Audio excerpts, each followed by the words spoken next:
On a Tuesday in June this year, a cardiac catheter lab in Portsmouth went dark in the middle of a heat wave. Not because of a strike, not because of a staffing crisis, because the chiller units cooling the building failed, and the temperature inside climbed high enough that the equipment keeping people alive simply could not keep running. That same week, a hospital in Norfolk lost every working MRI scanner it had. This isn't a hypothetical. This already happened. And the part almost nobody is saying out loud is that it's going to happen again, probably this summer. Because the thing actually breaking down isn't a piece of equipment. It's a building that was never built to survive the weather it now has to survive every single year. And once you understand what's actually failing inside these hospitals when the temperature climbs, you will never look at a heat warning on your phone the same way again. You felt the version of this that reaches you at home, even if you've never thought about what it means for a hospital. The amber warning on your phone. The push notification that says a red heat health alert is now in place across your region. Schools closing early or not opening at all. Well over 1,000 shut their doors in a single week this June alone.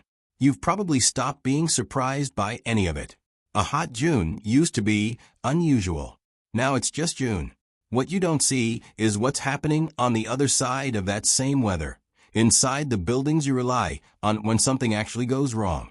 While you're deciding whether to open a window or dig out a fan, a hospital 40 minutes away might already be declaring what's officially called a critical incident, a formal admission that a hospital's ability to deliver safe care has been compromised, and that non-urgent treatment needs to stop so the genuinely urgent cases can still be seen.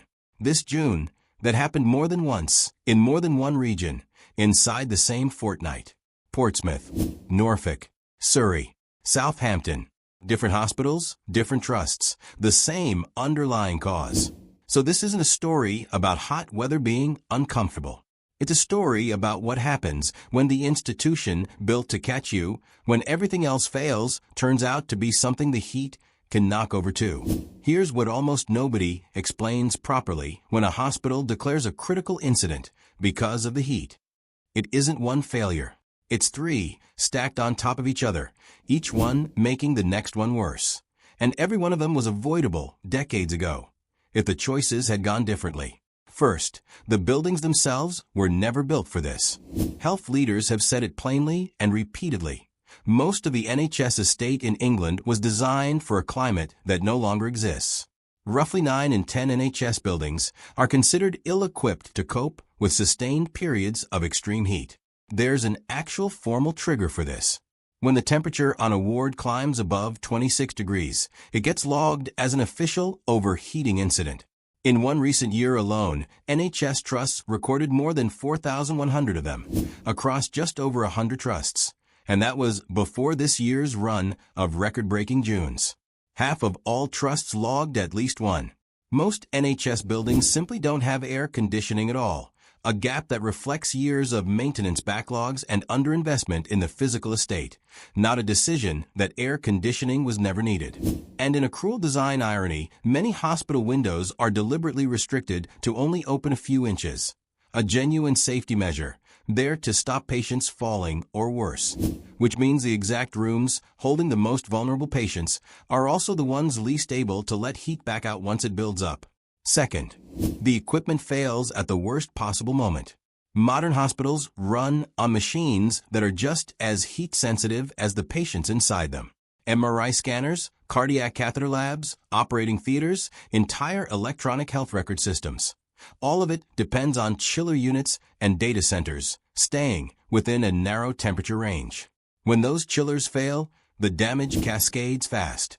This June, Queen Alexandra Hospital in Portsmouth lost multiple chiller units, and with them, its cardiac catheter labs, its operating theaters, and its diagnostic scanning all at once.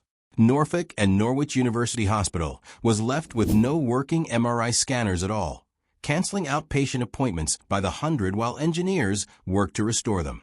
East Surrey Hospital declared its own critical incident the same fortnight as demand spiked, and the heat made an already stretched system worse. University Hospital Southampton followed within days, citing the same combination of pressure and heat. This isn't even a new problem. Back in 2022, Two entire data centers, supporting Guy's and St. Thomas hospitals in London collapsed in the heat. Staff had to revert to paper records overnight. More than 100 patients had appointments delayed. One patient's organ transplant was directly affected by the outage. It took 6 weeks to fully restore normal service, and a later NHS review concluded the whole thing had likely been preventable. That single incident alone was later estimated to have cost the trust around £1.4 million, money spent recovering from a failure, rather than preventing the next one. Third, the demand surge hits at exactly the same time. This is the part that turns a building problem into a patient safety problem. Heat waves don't just damage hospitals from the inside. They flood them from the outside at the exact moment capacity is falling. In May of this year alone, A&E departments in England saw 2.45 million patients, an all-time high for that month ever recorded. Ambulance services logged over 832,000 incidents across England in the same few weeks. Heat exhaustion, dehydration, breathing problems, heart problems in people whose bodies simply cannot cope with the temperature. All arriving at the precise moment. Scanners are down, theaters are offline, and appointments are being canceled by the hundred. The people arriving are disproportionately the same people most at risk from the buildings themselves. Older adults, people with existing heart or lung conditions, outdoor and manual workers, people whose homes have no cooling of their own, and who have nowhere else to go when the temperature climbs. The heat wave sends them toward the hospital at the exact moment the hospital is least able to receive them. Put those three forces together, and you get something that looks, from the outside, like one bad week of weather. From the inside, it's a hospital trying to treat a surge of brand new emergencies with fewer working machines, fewer usable rooms, and a building that is actively working against the people trying to keep it running. Here's the number that should be getting far more attention than it does. When public health officials talk about heat-related deaths, most people picture someone collapsing outdoors, away from help, in the middle of a heat wave. That is not where most heat deaths in England actually happen. Look at the official breakdown by place of death. In a recent summer, care homes recorded the highest number of heat-associated deaths of any single setting, followed closely by hospitals themselves, with people's own homes not far behind. Hospices and the street, by comparison, barely register. The two settings you would assume are the safest possible places for a vulnerable person to be during a heat wave, a hospital, a care home, are consistently among the settings where the most heat-related deaths actually happen. Age sharpens the pattern further. People aged 85 and over die from heat-associated causes at a rate several times higher than the general population, with those aged 75 to 84 not far behind. These are overwhelmingly the same people who are already inside the system, in a hospital bed, in a care home room, under supervision, in a building that is supposed to be actively protecting them. And the scale of it moves with the weather, almost exactly the way you'd expect. In 2022, England recorded close to 3,000 heat-associated deaths across that summer's heat episodes, the worst since national heat monitoring began. Regionally, the Southeast consistently records the highest number of deaths overall, while the West Midlands has recorded the highest rate once population size is accounted for. By the hottest summer on record so far, officials estimated the toll had fallen to around 1,500 deaths, still substantial, but well below what their own models predicted for a summer that hot, a gap they credit partly to better alerts and a faster health and care system response. That's a genuine improvement. It is also unmistakably still 1,500 people. That is the uncomfortable truth sitting underneath all of it. The heat isn't only a threat to people the NHS hasn't reached yet. For a significant share of the people it kills, the NHS has already reached them. They are already inside a hospital bed or a care home room when it happens. Now picture the version of this that never makes it into an NHS press statement. An 84-year-old woman is in the third week of a hospital stay after a fall, recovering well, on a general ward in an older part of the building. It's the hottest week of the year so far. Her ward doesn't have air conditioning. Almost none of the wards in this building do. And the windows, for her own safety, only open a few inches. By mid-afternoon, the temperature in her room has crept past 29 degrees. A member of staff brings round a jug of water and a small desk fan, the same as they're doing at every other bed on the ward, because that is genuinely the most the building allows them to do. Nobody is neglecting her. Everyone on that ward is doing exactly what they're trained to do. The building itself simply isn't giving them much to work with. 2 floors down, a man in his 50s arrives for a scheduled cardiac procedure he's been waiting months for, the kind of appointment that took real effort to get to. Rearranging work, arranging a lift, taking the day off. He's told when he arrives that the cardiac catheter lab is offline. Not a staffing issue. The chiller units cooling the building failed overnight, and the equipment in that lab cannot safely run above a certain temperature. His procedure is rescheduled. He goes home the way he came, still waiting. His condition no closer to being treated than it was that morning. On the same corridor, a nurse who was meant to start her shift at 7 struggles to get in at all, because the same heat wave has closed her children's school for the day, and there's nobody else to have them. She makes it in 2 hours late, apologizing, to a ward that is already short-staffed, and now also running hotter than it's supposed to. Her colleagues cover the gap the way they always do, by absorbing it personally, on top of everything else the day already needed from them. None of these 3 people did anything wrong. None of them will ever officially appear anywhere near the word heat wave. The man's rescheduled procedure won't appear in any heat death total. The woman on the ward, if she recovers without incident, won't appear anywhere either. The nurse's exhausting day won't show up in any NHS dataset at all. But multiply this one hospital, on this one hot week, across the dozens of trusts that quietly log their own overheating incidents the same fortnight, and you start to see the real size of what a single heat wave does to a system that was already running with no spare capacity to begin with. Zoom out further, and the same pattern repeats at scale. Somewhere in that same fortnight, another outpatient department is quietly rearranging a week's worth of cancer follow-up scans because the radiology suite has been flagged as running too hot for the equipment inside it. Somewhere else, a dialysis unit is running portable fans between machines that were never designed to share a room with anything generating that much heat, trying to keep patients who need treatment 3 times a week from being turned away entirely. None of it makes a headline on its own. Together, it's the same failure happening in dozens of buildings at once, all in the same handful of weeks. This is what makes this particular failure so hard to see coming, and so hard to hold any one person accountable for.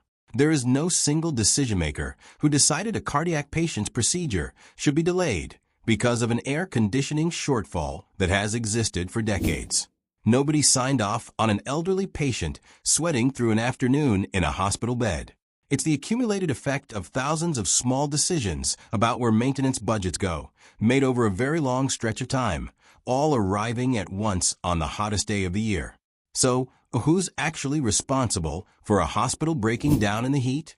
It's tempting to blame the staff on the ward or the engineer who couldn't get the chiller running fast enough, or whichever trust happens to be in the news that week. But talk to almost anyone working inside the NHS estate, and they'll describe the same underlying problem. The buildings were never funded to survive this. A large share of the NHS estate in England was built decades ago, under building standards and climate assumptions from a completely different era.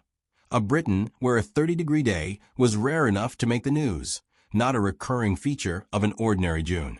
Retrofitting that estate for a hotter climate means air conditioning in buildings that were never wired for it, replacing glazing that lets heat pour straight in, redesigning safety-restricted windows so wards can actually ventilate themselves, and modernizing the chiller and backup systems that keep scanners, theaters, and digital records running.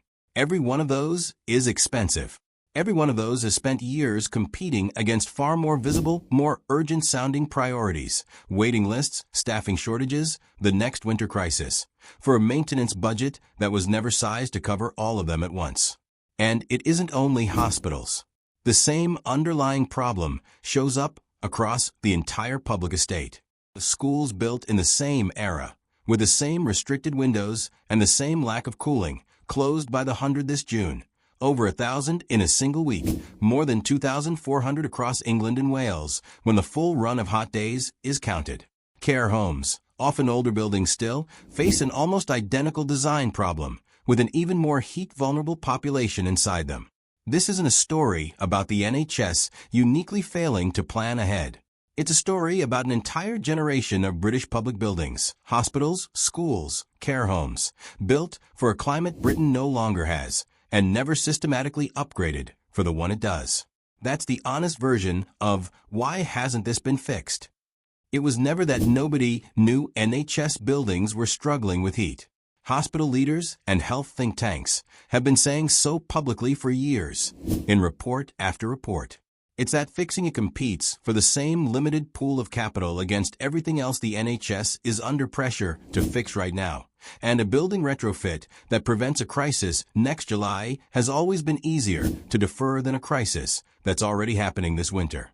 The numbers behind that deferral are enormous. The latest official estimate puts the cost of simply clearing the NHS estate's maintenance backlog in England at nearly £16 billion, up from under $14 billion the year before, and up by more than two-thirds in just 5 years.